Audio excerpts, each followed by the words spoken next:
तो पिछले एपिसोड में हमने देखा कि सुयांग उस लड़के के साथ मौजूद 3 एल्डर्स को पलक झपकते ही मार देता है, जो देखकर एक एल्डर और वह लड़का काफी ज्यादा डर जाते हैं और उस जगह से भागने लगते हैं। अब वह लड़का डरते हुए भाग रहा होता है और तभी वह अपने साथ एल्डर को लेकर नीचे गिर जाता है। उसी वक्त सुयांग उसके सामने आकर खड़ा हो जाता है और बोलता है कि आखिर तुम डर क्यों रहे हो? तुमने बिल्कुल सही कहा था, मैं अभी बस क्यूआई रिफाइनिंग रैलम पर ही हूँ। तभी वह लड़का सुयांग के सामने झुककर उससे माफी मांगने लगता है और बोलता है कि हमसे यहाँ पर गलती हो गई, तो प्लीज हमें आप यहाँ से जाने दो।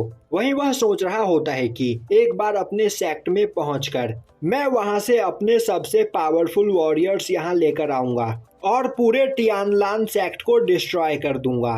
तभी सुयांग बोलता है, तो तुम बोल रहे हो कि अगर आज मैं यहाँ पर तुम्हें जिंदा छोड़ दूं, तो तुम हमारे टियानलान सेक्ट के बारे में भूल जाओगे और इस जगह पर कभी नहीं आओगे। वह लड़का हाँ में जवाब देता हुआ बोलता है, अगर तुम मुझे जिंदा छोड़ दो तो इस जगह पर सब कुछ खत्म हो जाएगा, पर अगर तुमने मुझे यहाँ पर मार दिया तो मेरे फादर अपने सबसे पावरफुल वॉरियर्स के साथ इस जगह पर आकर टियानलान सेक्ट को पूरी तरीके से डिस्ट्रॉय कर देंगे और इसके सभी डिसाइपल्स को भी मार देंगे।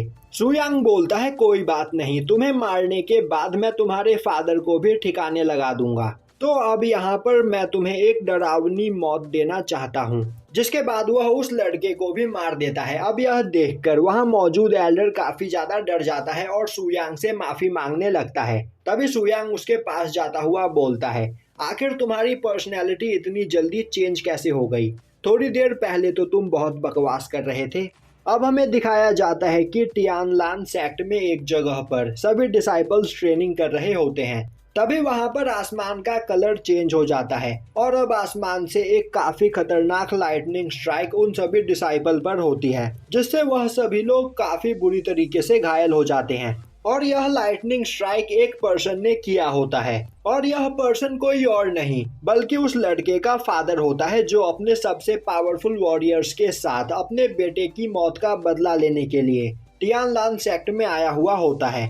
अब सुयान उसे देखता हुआ बोलता है, तो क्या तुम ही यूसान सेक्ट के हेड हो? वह पर्सन हाँ में जवाब देता है और बोलता है कि आखिर तुम कौन हो? सुयान बोलता है, मैं टियानलान सेक्ट का हेड हूँ और तुम्हारे बेटे को मैंने ही इस जगह पर मारा है। अब यह सुनते ही वह पर्सन काफी गुस्से में सुयांग के ऊपर एक काफी पावरफुल स्पिरिट हैंड टेक्निक का यूज करता है, पर सुयांग काफी आसानी से उसके अटैक को डिस्ट्रॉय कर देता है, जो देखकर वह पर्सन काफी हैरान होता है और सोचने लगता है कि यह तो अभी बस क्यूआई रिफाइनिंग रैलम पर ही है, तो आखिर यह मेरा अटैक कैसे रोक सकता है? सुयांग बोलता है, आखिर तुम इतने हैरान क्यों हो रहे हो? क्या यह सभी तुम्हारे सबसे पावरफुल वॉरियर्स है? और यह बोलता हुआ वह उस पर्सन के सबसे पावरफुल वॉरियर्स को वहां पर मार देता है, जो देखते ही वह पर्सन सुयांग पर अटैक करने के लिए काफी तेजी से आगे बढ़ता है, पर सुयांग अपने एनर्जी प्रेशर से ही उसे दूर फेंक देता है, जो देखकर वह पर्सन काफी हैरान होता है और बोलने लगता है कि आखिर ऐसा कैसे हो सकता है? आखिर तुम अभी किस लेवल पर मौजूद हो? सुयांग बोलता है, मैं तो अभी बस क्यूआई रिफाइनिंग रैलम पर ही हूँ। यह सुनकर वह पर्सन सोचने लगता है, आखिर ऐसा कैसे हो सकता है?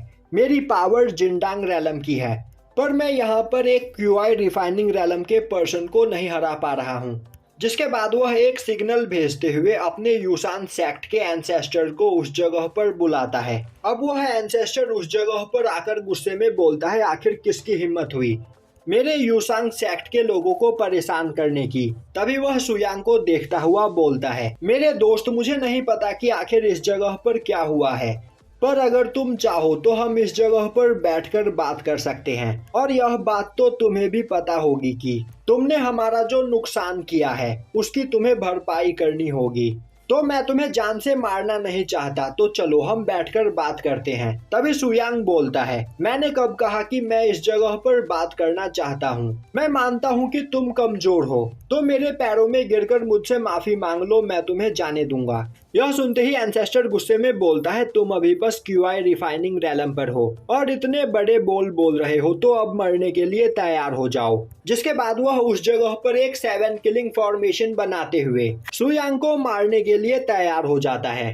यह सुनते ही वह पर्सन बोलने लगता है, अब तुम्हारा मरना तय है, क्योंकि यह हमारे सेक्ट का सबसे पावरफुल फॉर्मेशन है और अब तुम्हें यहाँ पर इससे कोई नहीं बचा सकता है। तभी अपने स्वॉर्ड से अटैक करके सुयांग उस पर्सन को मार देता है। अब वह एंसेस्टर सुयांग के हाथ में मौजूद स्वॉर्ड को देखकर काफी ज्यादा परेशान हो जाता है, क्योंकि वह स्वॉर्ड एक डिवाइन ट्रेजर से भी ज्यादा पावरफुल होता है और आज से 10,000 साल पहले ही इस तरह के सभी वेपन्स इस वर्ल्ड से गायब हो गए। वहीं खड़ा सुयांग अपने स्वॉर्ड को देख रहा होता है, जो देखकर एंसेस्टर सोचने लगता है यह स्वॉर्ड डिवाइन ट्रेजर से भी ज्यादा खतरनाक है, तो आखिर एक क्यूआई रिफाइनिंग रेलम का पर्सन इस स्वॉर्ड का यूज कैसे कर पा रहा है। और अब वह गुस्से में अपनी 7 किलिंग फॉर्मेशन को एक्टिवेट कर देता है। अब उस फॉर्मेशन के अंदर से कई सारे डीमन क्लोन्स बाहर निकलकर सुयांग पर अटैक करने के लिए आगे बढ़ने लगते हैं, पर सुयांग अपने एक ही स्वॉर्ड स्लैश में उन सभी डेमोनिक क्लोन को मारता हुआ एंसेस्टर के शील्ड को तोड़कर उसे भी वहां पर घायल कर देता है। अब एंसेस्टर गुस्से में खड़ा होता हुआ बोलता है, आखिर यह कैसे हो सकता है, एक क्यूआई रिफाइनिंग रेलम का पर्सन मेरे पूरे सेक्ट को कैसे डिस्ट्रॉय कर सकता है, और मैं यहाँ पर एक क्यूआई रिफाइनिंग रेलम के पर्सन से हार नहीं सकता। जिसके बाद वह एक पोर्टल को खोलकर उस पोर्टल के अंदर से एक ड्रैगन को बाहर निकालता है और हंसता हुआ बोलता है कि यह middle grade high level spirit beast है और यह बीस्ट इतना पावरफुल है कि कोई युआन यिंग रेलम का पर्सन भी इसे नहीं हरा सकता है, तो अब मरने के लिए तैयार हो जाओ। वहीं उस ड्रैगन को देखकर सुयांग सोच रहा होता है, क्या यहाँ पर युआन सेक्ट ने खुद को प्रोटेक्ट करने के लिए इस छोटे से सांप को पाल रखा है। तभी वह ड्रैगन सुयांग पर अटैक करने के लिए आगे बढ़ता है, पर सुयांग अपने एक ही अटैक में उस ड्रैगन के छोटे छोटे टुकड़े कर देता है। वहीं सुयांग के अटैक से एंसेस्टर भी उस जगह पर मारा जाता है और मरते हुए वह बोलता है कि वह पिछले 10,000 सालों से इस जगह पर ट्रेनिंग कर रहा है, तो आखिर वह एक क्यूआई रिफाइनिंग रेलम के पर्सन से कैसे हार गया। वहीं खड़ा सुयांग सोच रहा होता है, यह ड्रैगन देखने में तो अच्छा लग रहा है, तो क्या मुझे इसे पकाकर खाना चाहिए। तभी उस जगह पर वह लड़की भागते हुए आती है और बोलती है कि सीनियर, मैं हमारी मदद के लिए यहाँ पर लोगों को लेकर आई हूँ। और अब वह उस जगह की हालत देखकर काफी ज्यादा हैरान होती है। वहीं सुयांग बोल रहा होता है, मेरे यहाँ से जाने से पहले मेरा सेक्ट दुनिया का सबसे पावरफुल सेक्ट हुआ करता था, पर अब इसकी यह हालत हो गई है। कोई बात नहीं, मैं सुयांग अपने इस सेक्ट को दोबारा से दुनिया का नंबर 1 सेक्ट बनाऊंगा। अब सुयांग का नाम सुनते ही वहां मौजूद सभी लोग उसके सामने बो डाउन करते हैं और बोलते हैं कि एंसेस्टर, हमें माफ कर दे, हमने आपको पहचाना नहीं। और यहीं पर यह एपिसोड खत्म हो जाता है।